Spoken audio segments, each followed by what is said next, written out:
एक ऐसा तानाशाह जो लोगों का मांस का शौकीन था और खून पीने का शौकीन था। वह युगांडा का बहुत ही क्रूर तानाशाह, उसका नाम इदी अमीन था।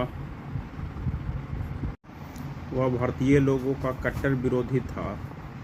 करीब 80,000 लोगों को देश छोड़ने का आदेश दिया, उनकी संपत्ति जब्त कर ली। कहा यह भी जाता है कि वह इंसानी मांस और खून पीता था।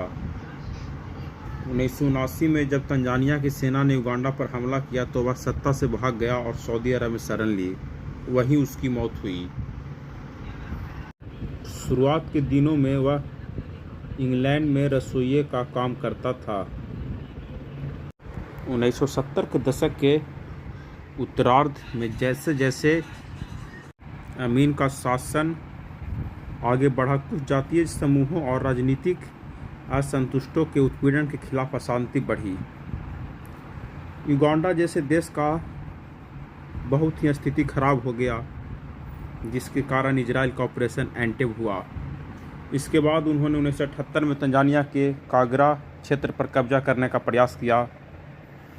तंजानिया के राष्ट्रपति जूलियस नेरे ने जवाब में अपने सैनिकों को युगांडा पर आक्रमण करने का आदेश दिया। तंजानिया की सेना और विद्रोही बलों ने 1979 में कंपाला पर सफलतापूर्वक कब्जा कर लिया और अमीन को सत्ता से बेदखल कर दिया।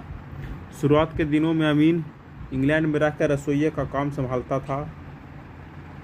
निर्वासन में चले गए, पहले लीबिया, फिर इराक और अंत में सऊदी अरब में उसकी मौत हुआ। उसका नाम दुनिया के क्रूर शासकों में लिया जाता है। वह बहुत ही कुख्यात तानाशाह था। यहाँ तक लोग यह भी कहते हैं